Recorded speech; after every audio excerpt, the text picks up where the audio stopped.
अस्सलामुअलैकुम वरहमतुल्लाहि वबरकातुहू।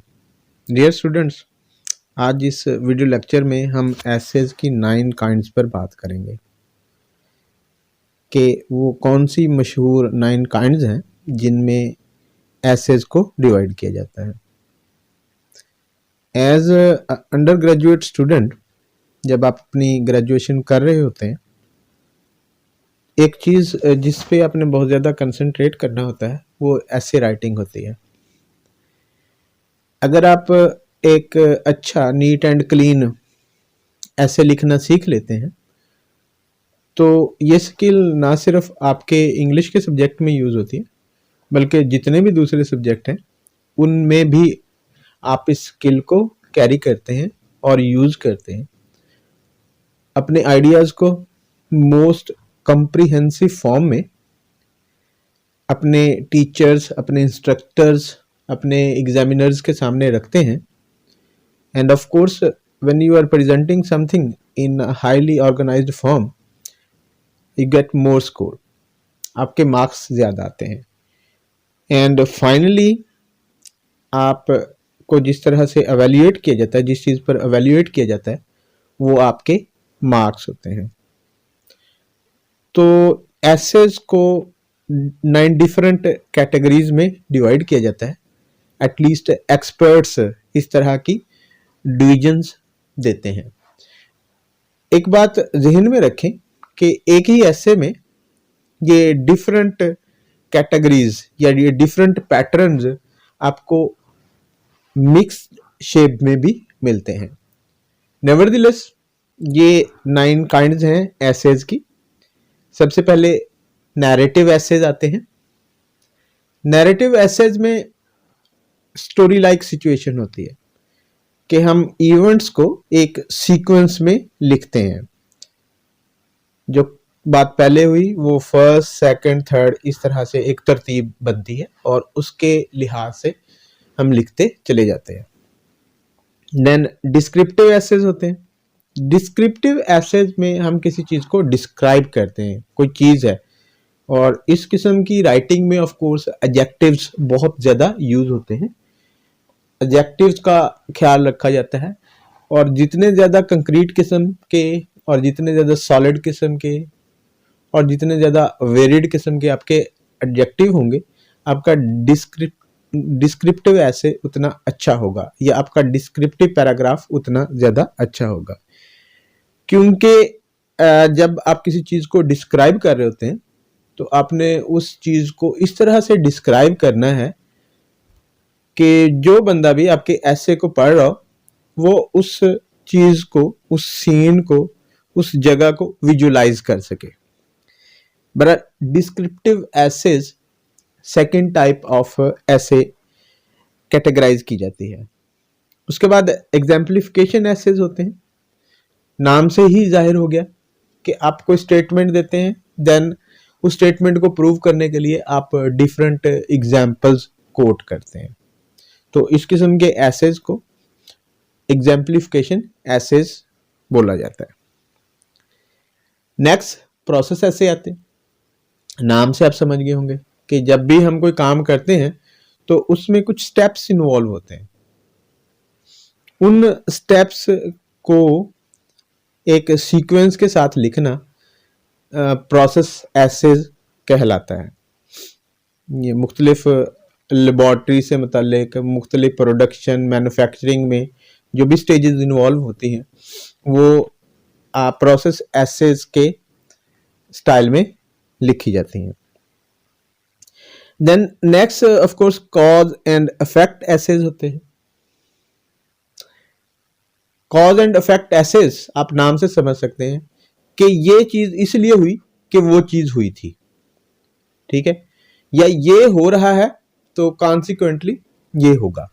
तो इस किस्म के एसेज आप कॉज एंड इफेक्ट को देखते हैं कि ये हुआ था इसलिए ये हुआ, ये काम इस वजह से हुआ।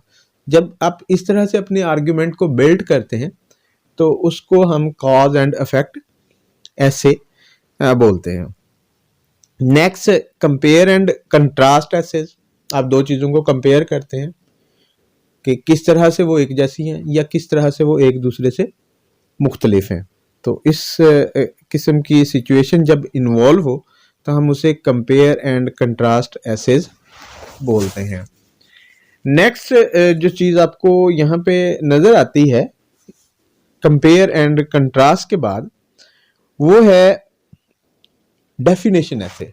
क्या कहते हैं, आप किसी टर्म को या किसी भी कॉन्सेप्ट को डिफाइन करते हैं एंड देन ऑफ कोर्स उस डेफिनेशन को प्रूव करने के लिए आप कोई एविडेंस देते हैं एंड देन ऑफ कोर्स इसमें एग्जांपल्स वगैरह भी आप शामिल करते हैं। तो इस किस्म के ऐसे को हम डेफिनेशन ऐसे बोलते हैं। देन क्लासिफिकेशन एंड डिवीजन ऐसेज होते हैं। इनमें आप चीज़ों को क्लासीफाई करते हैं, उनकी कैटेगरीज बनाते हैं और देन उन कैटेगरीज के लिहाज से आप अपने आर्गुमेंट को बढ़ाते चले जाते हैं, अपने आर्गुमेंट को एक्सपैंड करते चले जाते हैं। एंड फाइनली आर्गुमेंटेटिव ऐसे होते हैं। अमूमन इस किस्म की सिचुएशन होती है जहाँ पे there are two sides of the same issue and you support one side. कि कोई इशू है, उसकी दो साइड्स हो सकती हैं और आप एक पर्टिकुलर साइड को सपोर्ट करते हैं। तो इस किस्म के एसेज को आर्गुमेंटेटिव ऐसे बोलते हैं। ये बहुत ज़्यादा कॉमन यूज होने वाला टॉपिक है डिबेट्स जितनी भी हमारी होती हैं, like should women be educated और not, should we rely on technology और not, should we go all out for technology. इस तरह से आप आर्ग्यूमेंट्स देते हैं एक चीज़ के लिए। तो ये इस किस्म के एसेज आर्गुमेंटेटिव एसेज कहलाते हैं। बहरहाल ये 9 कैटेगरीज थी एसेज की जिनको मैंने आपके सामने रखा कि ये 9 कैटेगरीज के एसेज होते हैं। But it is not necessary कि आप एक कैटेगरी में एक ही एक पर्टिकुलर चीज़ को लेके चलें। आप इन सारी टेक्निक्स को, इन सारे एसेज को विद इन द सेम ऐसे मिक्स कर सकते हैं। मैं क्या कह रहा हूँ, मतलब ये है कि एक ऐसे है उसमें आप कुछ डिस्क्राइब भी कर रहे हैं and then of course you are telling a story, आप नरेट कर रहे हैं एंड उसी में हो सकता है आप कहीं पे जाके कुछ एग्जांपल्स कोट करें एंड देन ऑफ कोर्स आप क्या करते हैं, काज एंड इफेक्ट की तरफ भी चले जाते हैं। तो ये इट इज़ पॉसिबल कि बहुत सारे एसेज आपको मिलते हैं जिन एसेज में आप इन सारी चीज़ों को मिक्स करते हैं। लेकिन आप प्योरली नैरेटिव एसेज भी लिख सकते हैं और हम जब काम कर रहे होंगे तो आप इन सिर्फ ऐसे एसेज को देखेंगे जिनमें जो है वो सिर्फ नरेशन है या डिस्क्रिप्शन है, कॉज ऑफ इफेक्ट है, एग्जाम्पलिफिकेशन है, डेफिनेशन है, जस्ट एक कैटेगरी पे बेस करके बनाएंगे। आप इन कॉन्सेप्ट्स को ऑफ कोर्स फर्दर स्टडी करें और हम इन कॉन्सेप्ट्स को अपनी एक्चुअल फिजिकल क्लासेस में डिस्कस भी कर रहे होंगे। Once more, let me tell you that learning to write a neat and clean essay is one of the greatest need you have as an undergraduate students, क्योंकि after completing your graduation you will be going for some specialization and when you will be doing your specialization आपको बहुत ज़्यादा research करनी होगी, आपको बहुत ज़्यादा topics पे लिखना पड़ेगा। तो ये सब कुछ आप यहाँ पे सीखते हैं। और एसेज के बारे में जब आप बात करते हैं, ऑफ कोर्स ट्रेडिशनल एसेज में just 5 paragraph, first introduction, then 3 body paragraph and 5th one conclusion. यहाँ से आप प्रैक्टिस करना शुरू करते हैं। We will be doing all these things in our physical classes, but यहाँ पे मैं आपको जस्ट इंट्रोड्यूस करवाना चाहता था कि ये एसेज की डिफरेंट कैटेगरीज होती हैं। आपने इनको माइंड में रखना है और इनके बारे में फर्दर स्टडी करना है।